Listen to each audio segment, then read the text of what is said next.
And then obviously your classic like millennial tween diet of the Eminem show and Of course. Get Rich or Die Trying.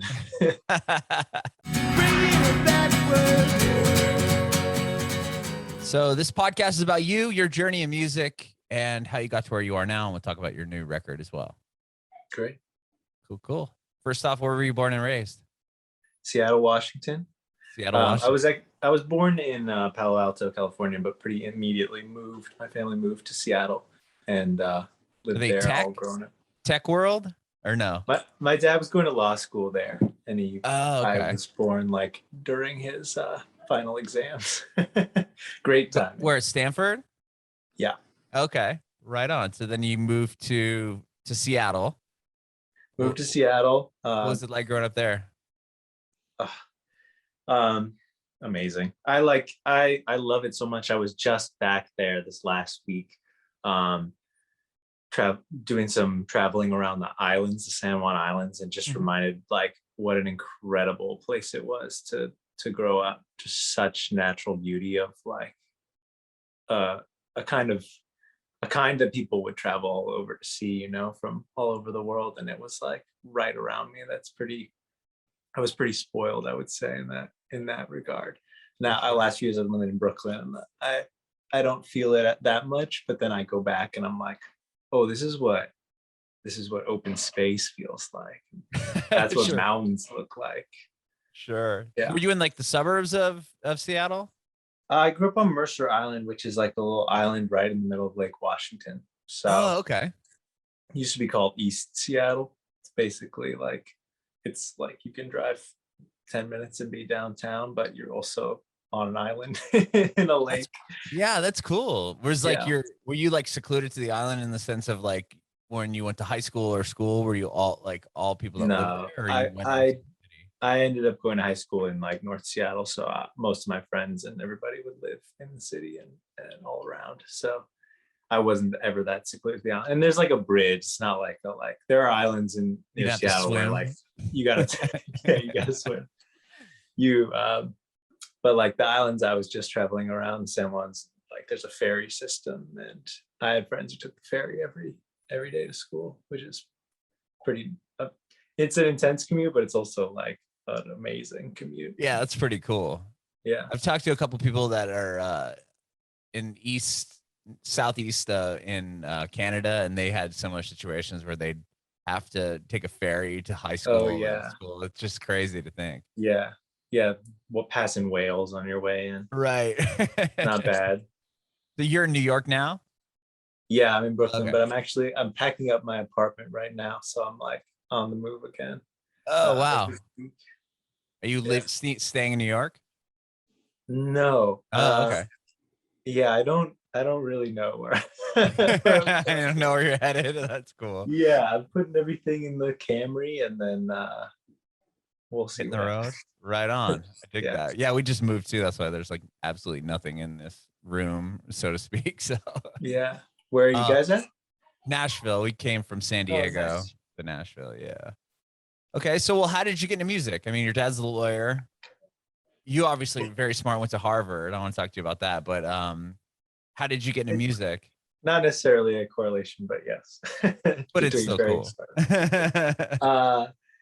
I got into music. I got like my parents had me in piano lessons when I was young, and then when I got like mad that I wasn't learning guitar, switched me to guitar lessons, and so like I like had a really good just like childhood music education, and had it taught in schools, and eventually in high school had a like digital media class where they gave us GarageBand and were teaching us how to use it, and that was where it was like, oh wow, there's like a whole world of possibility here. That's where it really like took hold. But I would also say just the music that was in the house growing up was constantly, there's so much music playing. My parents just loved music, always had it playing. Like classic singer-songwriters like Cat Stevens, Jackson Browne, Joni Mitchell, Bob Dylan, Neil Young. Like those were a lot of their favorite artists. So that was the kind of music I was being surrounded by. And then obviously your classic like millennial tween diet of the Eminem Show and Of course. Get Rich or Die Trying. So that kind of combination is really what created the brew that I'm doling out. Right on, right on. And were you always writing music? I mean, it sounds like had a garage band experience in high school. Were you writing songs at that point?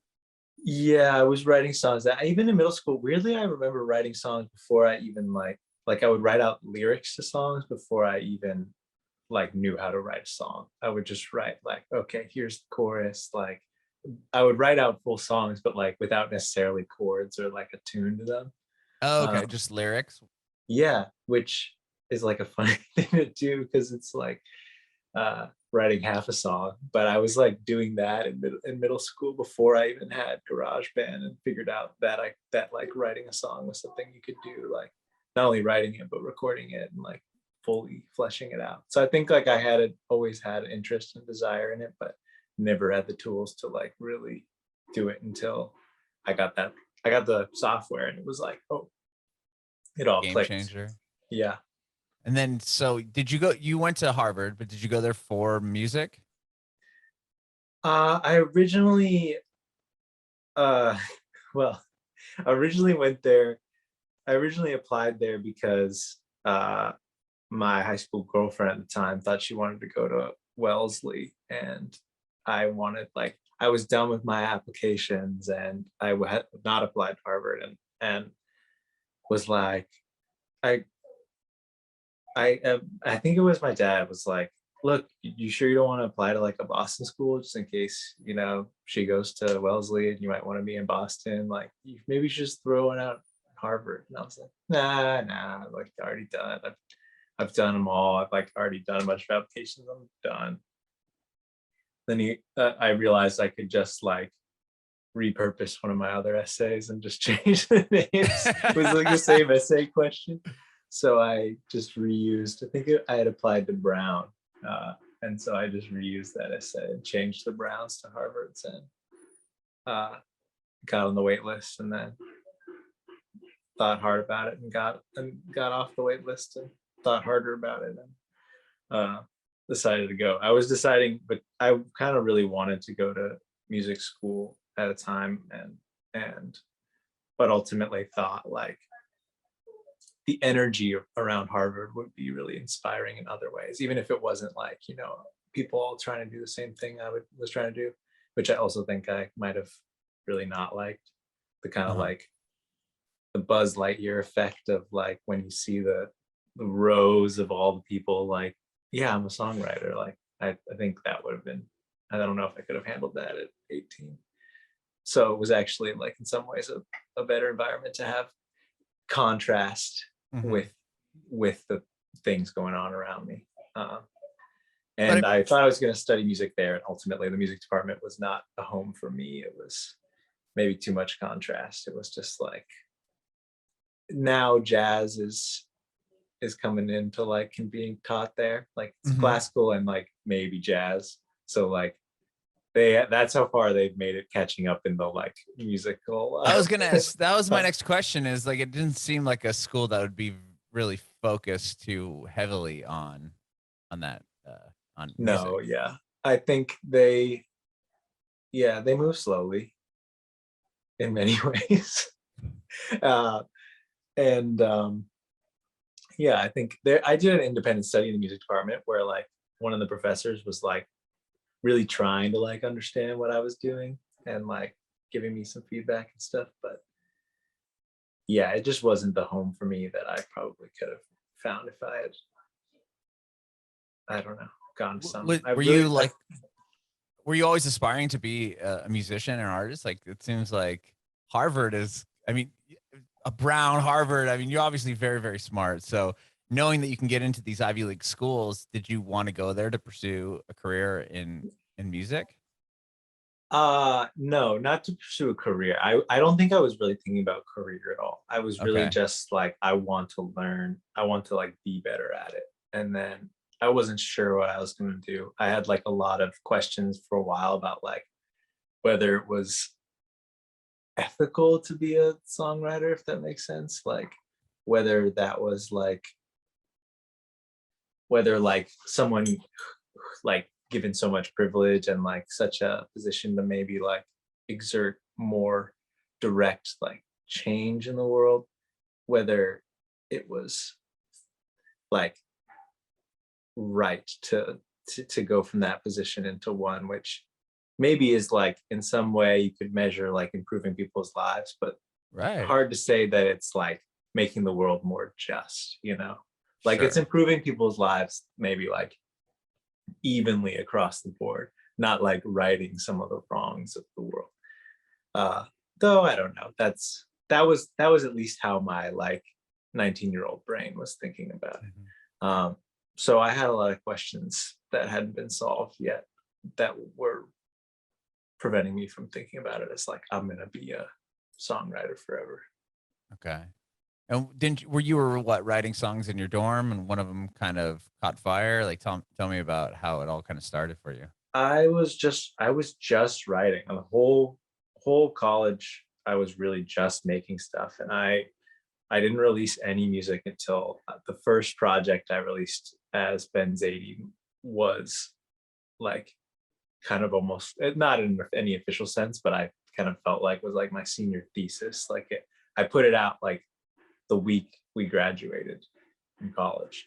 And so Oh wow. that kind of was like the birth of it, really like that really was born as I was leaving college. And those whole 4 years, I was really just like honing the craft and not thinking about like worrying about how do I book a show at an event? How do I like get an opening slot on a tour? Like I was playing shows, but they were like basement like shows at different houses, and like I wasn't I wasn't really like, okay, it's time to figure out how to do this. It was like, let me try to write and make the best, like find my voice really. Mhm. Um, and so that stuff all came like right after college, rushing in as a like, oh, now I figured out I know I want to do this. Like how how is that? How is it done exactly? Like what does it Right. look like on a day-to-day basis? Uh, and that came after college. I moved back to Seattle and started working in a studio, and that was where I started learning a lot of those pieces from the artists that would come in and out of the studio. Oh, so okay, like a little like an internship type deal or Yeah, I like interned at this studio in Seattle called the Ruby Room, which is like a really important kind of like community institution of like mostly the local like hip hop, um, R&B scene, but like just an amazing place, like filled with amazing people, and like really the heart of like a lot of the young Seattle music scene. Um, and I was just like wrapping up cables and whatever, vacuuming at first, and then sure. gradually like started doing running my like engineering sessions, and it was just a great place because I was meeting so many other artists because every day like multiple different artists would come through for sessions, and so I was like meeting all these artists and then not only like watching their process recording, which was something I had more experience with, but like hearing them talk about like, oh, I'm gonna do the album release show, and like I'm gonna do it here, and like, oh, I'm thinking about the music video, and like, so like I was like picking up just like, oh, these are the ingredients of like being a kind of DIY independent artist, like which Mhm. is very much the spirit of the Seattle music scene, and has been, I would say, since before Macklemore, but like the hip hop, I would say the hip hop scene especially. I don't Mhm. know because it wasn't around, obviously, what it was like for grunge, but I think it's always had a kind of like we're out here, no one's paying attention to us, like we Sure. got to do it ourselves spirit. Mhm. And so what was the kind of your first big break when it came to releasing songs? Um, that year when I was out of college, I had like a challenge to myself to like put out a song every month for a year, starting I guess 2016, that like calendar year. And I put out a song in January, and then in February I put out a song called Choose You Twice, which is like one of, I would say, like the song that I think it probably is like numbers wise has been heard by the most people still to this day. Like it, but it also like is a song that for whatever reason I really just made it like in my, like, even though I was in the studio, it was still pretty DIY. Like it was just, there was no like producer, like it was very kind of naive how it was made, but I think it has Right. this kind of sweet quality to it. And it's like a song that people have asked me to, like a shocking number of people have asked me to play at weddings. Wow. Like it's like I think it's become a lot important to a lot of people's like uh romantic relationships. Like I think Sure. it's served that kind of function for a lot of people, which is crazy because like I obviously, like being like a hopeless romantic myself, have made so many like mixed CDs for people over the years, and like that's like a really important role music has played for me in like expressing things that you don't know how to say necessarily, but like those really deep feelings you have for someone. Uh, that's like uh, always be really grateful to like have had the experience of, you know, being able to pass that on in some small way, you know, giving that back to people. Mhm. So that song, obviously, it does very, very well. It has, millions of plays on Spotify, and from that, like, does that grab the attention of record labels? And how did you initially see the song succeeding? It sounds like you're like, okay, I'm going to start putting out a song a month, and the second month, the song does like ridiculously well. Like, how do you Yeah. Well, adjust to it that? wasn't like it wasn't uh Like like it, the viral? description your description is kind of like a time lapse video of it. Like it Okay, was like, it wasn't like you put it imagine out that in like, a month later. It was like a yeah, million plays. yeah, imagine that Okay. like on 0.1 speed. So it's like Okay. the first month it has like 10,000 plays. And at that time, for me, that was like, oh my God. And it was like on Yeah. Type Machine, which was still like a thing. And so that was the scale it was at then. But even Okay. for me, it was like, wow, this is really connecting. And like uh I got too nervous to put out any more songs that year. So it Oh, was really? my song a month ended At there. that It was song? my good taste of like, it's funny to think about it now, but like 10,000 plays, I was like, oh God, now I gotta follow this up. Right. I But mean, still to see those numbers on a song, if you hadn't had that before, I mean, I would yeah, imagine that would be hard. yeah, And and then in some it's way, it's like the big numbers are hard because it's like your brain can't, you can't fit all like a million people in your head. So in right. some ways, sometimes like the smaller numbers are like, because you can visualize it more than like, oh, I've been to a stadium with 10,000 people in it. Like that's a lot of That's a people. lot of people. So I like that gradually, it started there, and then I think was just like accruing over a long time, like more and more people would hear it. um but I was still working in the studio, and then basically, and playing a lot of shows in Seattle too. This was like me figuring out what it takes to like be a independent artist, like what a piece is, playing opening sets, playing like open mics, playing like anything I could play. um and then I was thinking I was gonna just like keep working in the studio, start and get paid to like hope to just engineer sessions for artists, and keep living in Seattle. And then I got accepted to this fellowship at NYU for Wow. poetry writing, which I had applied to kind of on a whim because one of my similar to Harvard, applied to on a whim. I guess that's a theme. Is me being like, well, who knows what's gonna happen, and then it dictating many years of my life. Um, but one of my advisors at Harvard really encouraged, who was a poetry teacher, encouraged me to apply to these programs because they're like creative writing master's programs that you can basically get paid a stipend to live on and like get a scholarship for Wow. if you're lucky. And I had written a bunch of poems in college, and basically decided to throw some applications out there to a couple of schools where I was like, okay, I could live in these places and like make music, and that would be good.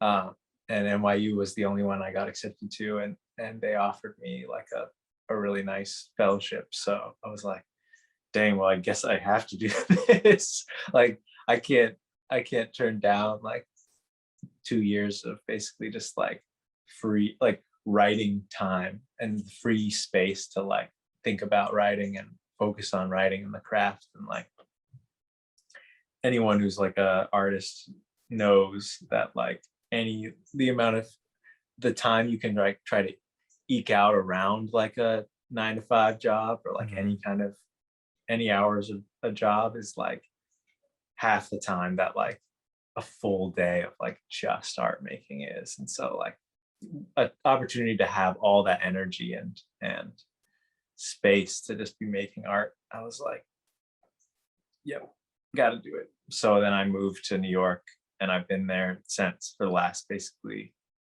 6 years or 5 years. Yeah, 5 years. Wow. Yeah. So with your second album, was that put out when you're in New York? You mean our August? The EP? All Alone. Yeah, All Alone. All Alone came out while I was in New York. I wrote all those songs in New York, hence Breakfast in Manhattan. Yeah, and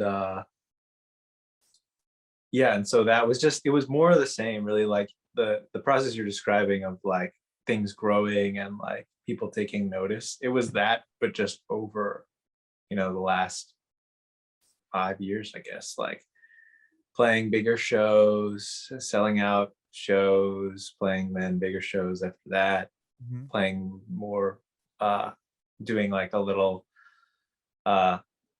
tour around the Northwest, doing like just like putting out more music, like putting out songs here and there, like collaborating with people, doing a little bit of writing for other people, like going to LA, doing sessions out there, and like just everything without thinking about it too hard, everything getting like a little bigger and a little better, like the music getting better, the shows getting bigger, like my performance is getting better, like the more people being like, "Ooh, I want to help out with this. Like, how can I help out?" Like, my manager, who I knew from we did an internship together in college, like, and I wanted to be my manager then, but I hadn't put out any music, and he was like, he was not a manager at all. Yeah, I knew it, and he wasn't even a manager then.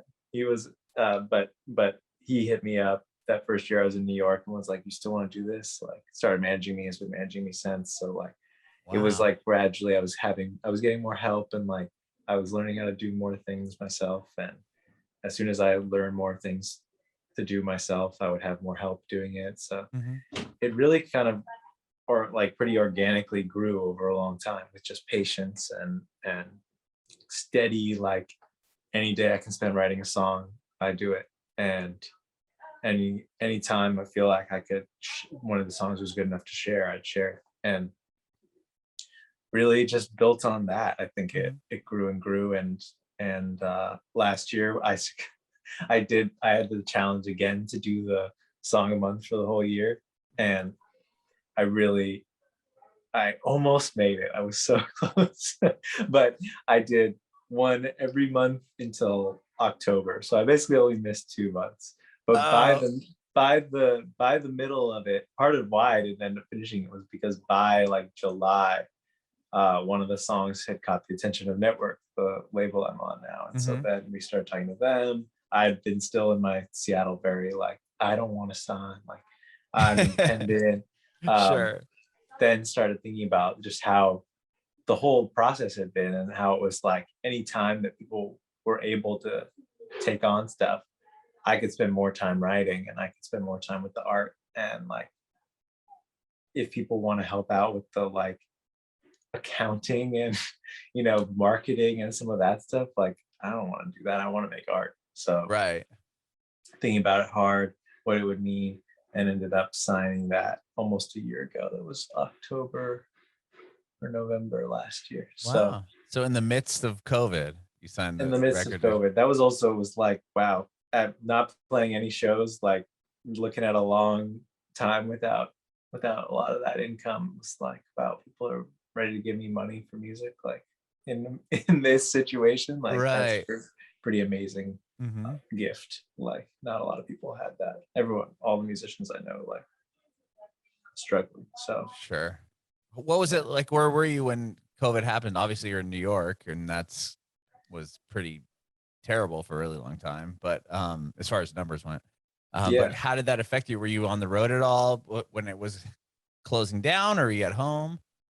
I had like a couple shows booked that we couldn't do, but I was at home, and I just had like a few things I was going to be driving around the Northeast to do, and there was like a possibility I was going to have an opening slot on this bigger tour, um, that fell through. But honestly, like, I felt lucky, like, compared to people I knew who had like their whole headlining tour planned. Mm-hmm.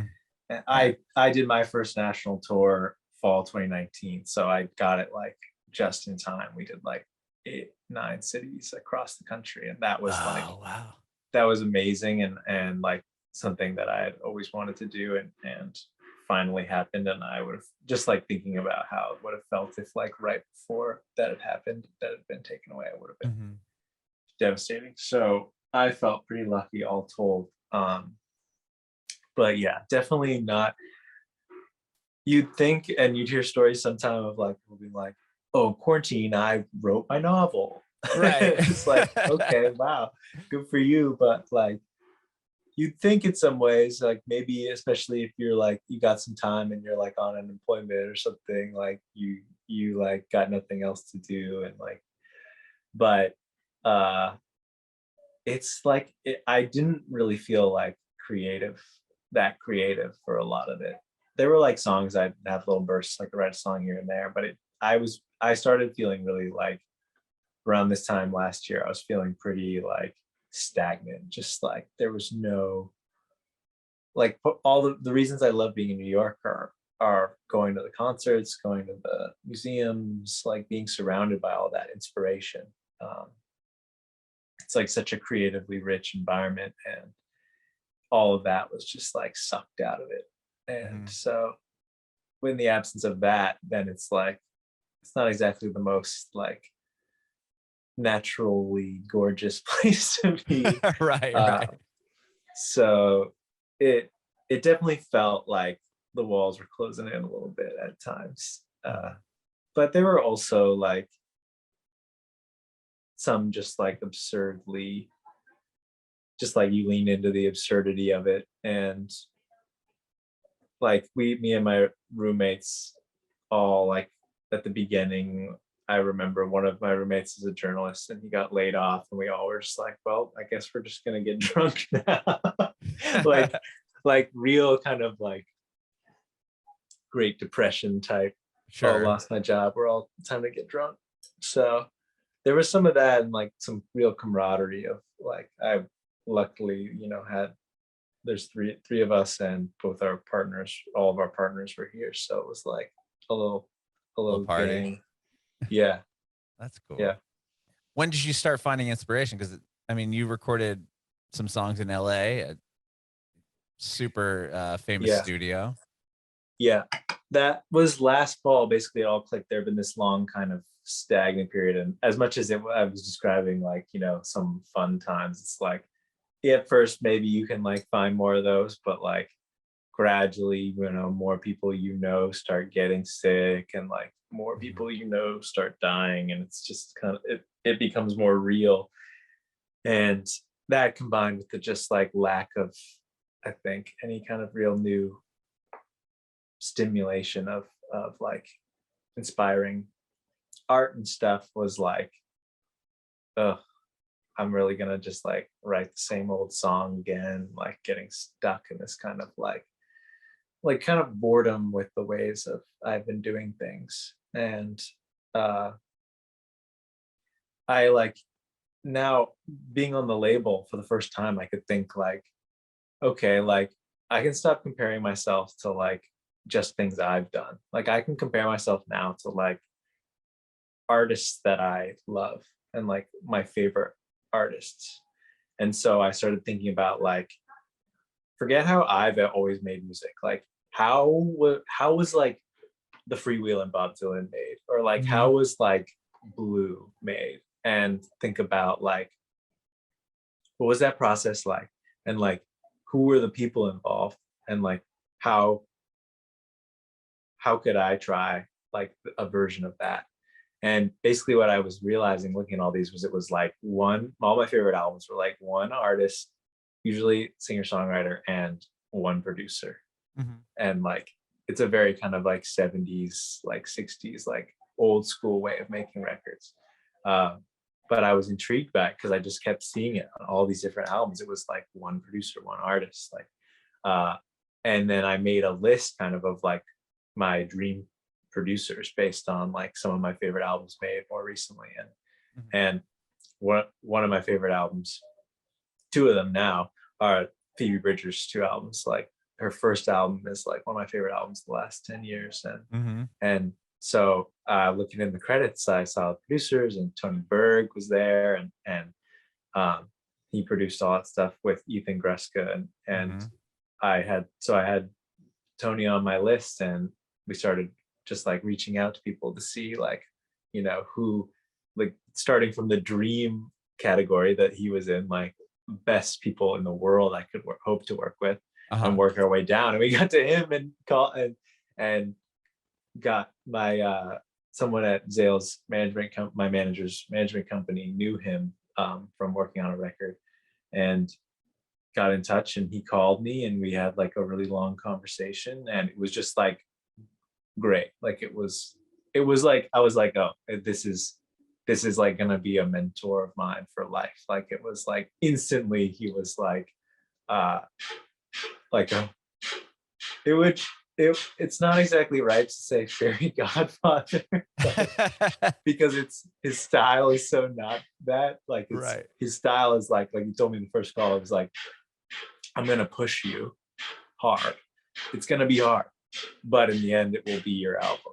And I was like, that's exactly what I want someone to like really push me and challenge me. And that's what I think I was missing with the like way I had been doing things, was like I had honed it so much that it was like now easy for me, or like comfortable. And that's like a terrible place to be. So started talking to him and sent him what I thought was like most of my next album, and he was like, these songs are great, but you got like 9 beautiful songs here, and I think that's your problem. Like he was like, it's too beautiful, like you should try to write something a little uglier. And interesting. Then I wrote a song, ended up being the first song on the album, and it's actually coming out on Friday, and I sent it to him, and he was like, this is incredible, this is like the best thing you've ever made. I think it's the first song on your new album. So I was like, oh fuck, I'm like starting from scratch. But he was pushing me, and he pushed me to write a bunch more, and I thought I was done again, and then he was like, we're about 40% of the way there. And so he pushed me hard, just talking on the phone basically every day, sending him stuff I was writing every day, throughout kind of the fall and winter. And then in like late January, finally he was like, okay, I think we're ready to get in the studio. So February I flew out there, and we spent like 2 weeks just like going through songs. At that time I now had by then like 30 songs that were all like contenders for the album. Wow. So we had to like narrow that down a lot, and that was really tough. And playing through them like in a very old school way, like him coming into his house, and he'd be like, okay, now play me the songs.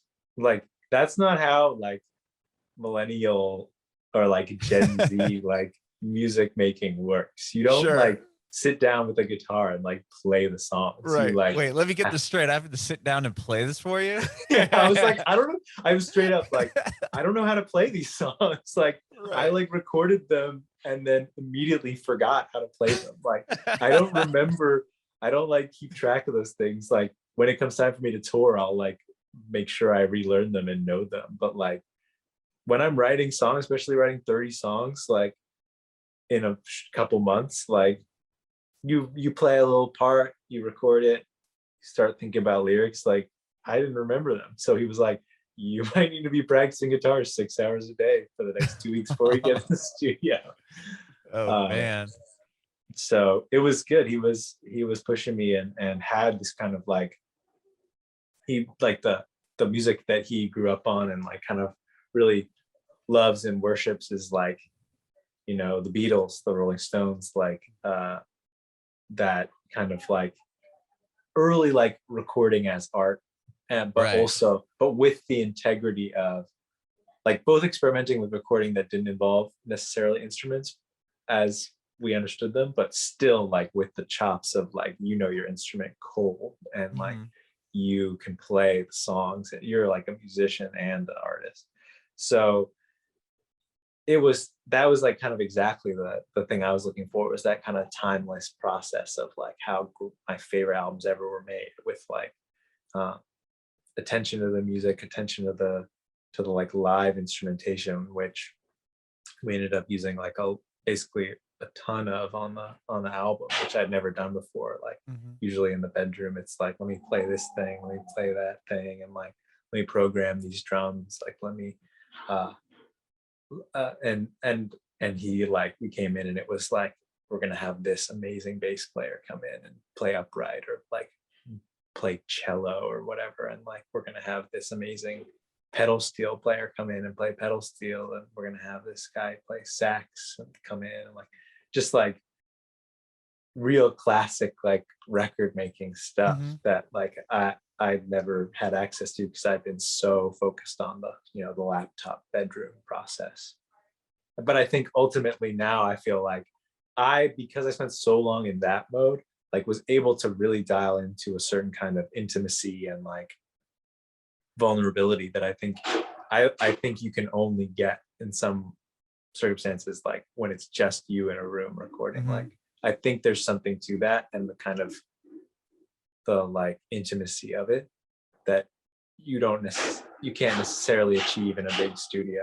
But at the same time, then also marrying it with the big studio and the like timeless process of like bringing in these people who like are masters of their crafts, and having Tony like build the sound, like thinking only about the sound, and have me focus on thinking about the songs, and like really kind of like build this orchestra of like people all playing their part in like a really truly collaborative sense.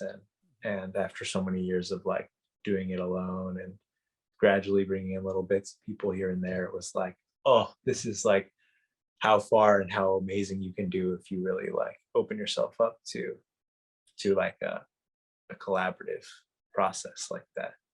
And it's definitely like the best thing that I've ever made, and maybe will ever make. It's like I can't believe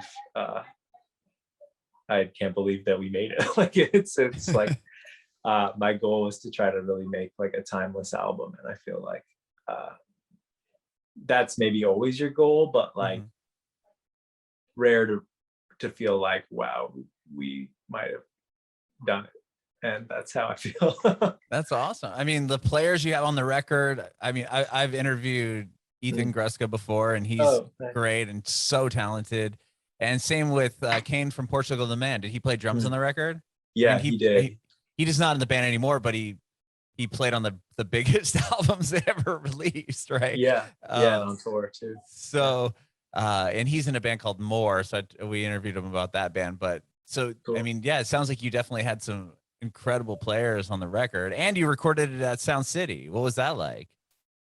Just amazing. And Tony has like, there's 2 studios in Sound City, and Tony has like the smaller room, which is like, it's got this interesting, it's not like the big band room.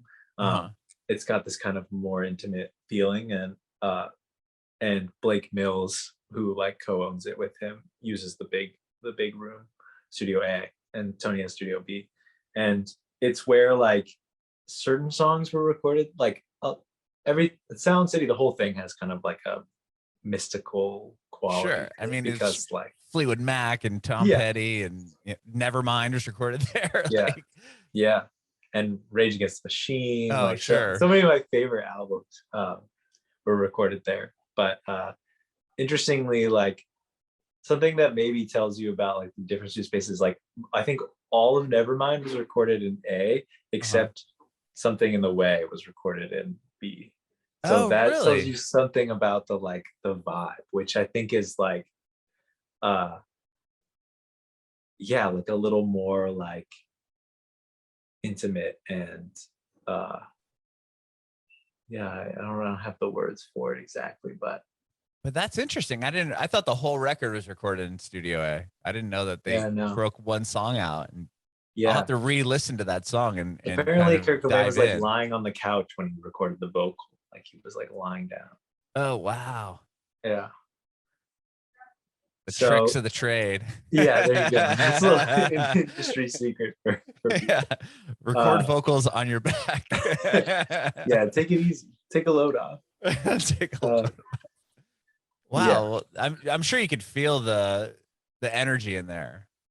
Yeah, definitely. And I think it just like psychologically lets you operate in that space where I'd been trying to like, not even, I wasn't like trying to do it, but suddenly I guess I just reached a place where I was like, why don't I compare myself like to these people that like, or not compare so much as like not think of it as like this far off thing, and instead realize that like I'm a songwriter, singer-songwriter, like they're singer-songwriters, like I'm doing the same thing they were doing.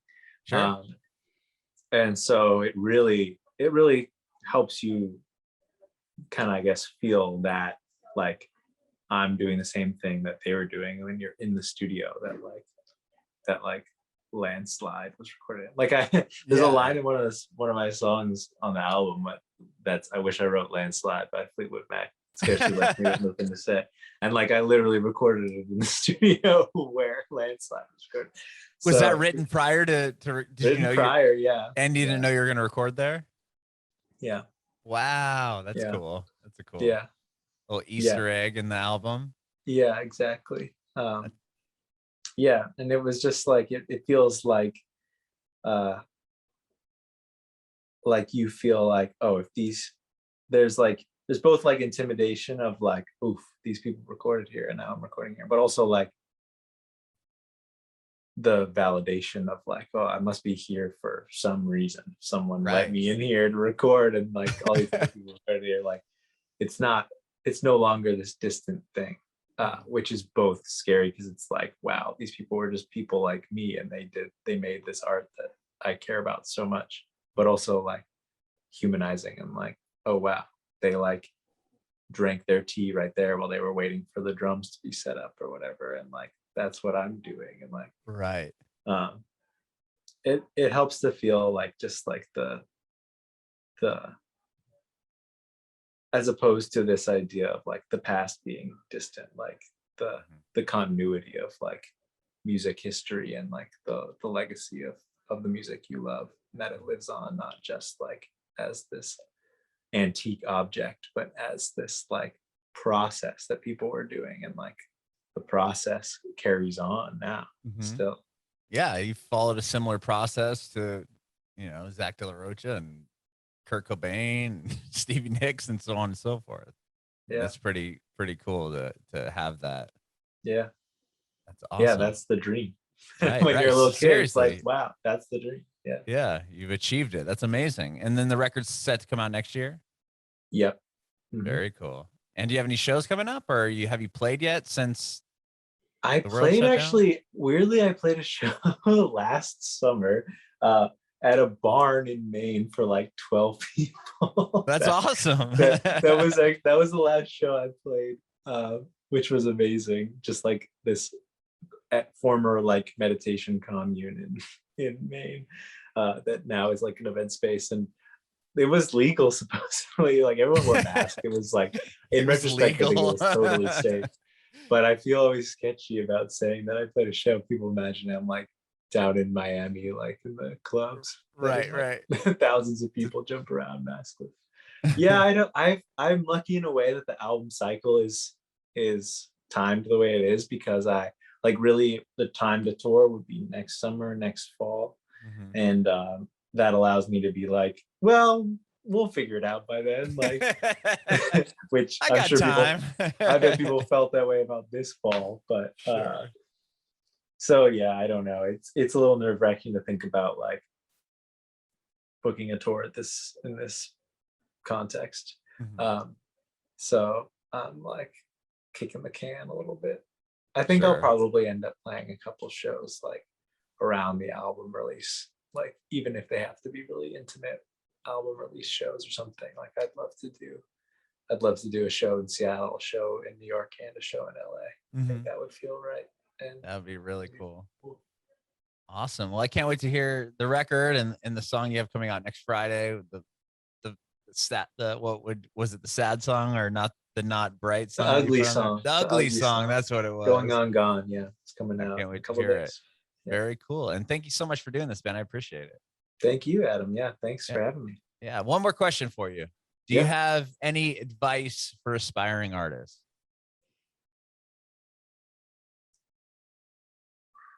I mean, I'm thinking back on the kind of journey I described. I think really it's like find ways to spend as much time doing the thing you want to do as you can. Like I think don't defer like the actual act that you want to get better at. Like if you want to write, and I know people who like have these plans of like, oh, I'll just work for a while, make money, and then I'll have more to invest in what I'm doing. Like if you have a way to scrape by and spend more and more of your time making art, like that's what you got to do, because the more you do it, like the better you'll get, the more will happen for you. I think like that's not like a guarantee, but it's like to give yourself the best shot, you got to just be doing it. There's nothing to it but to do it, as Lupe Fiasco would say. Bringing it backward.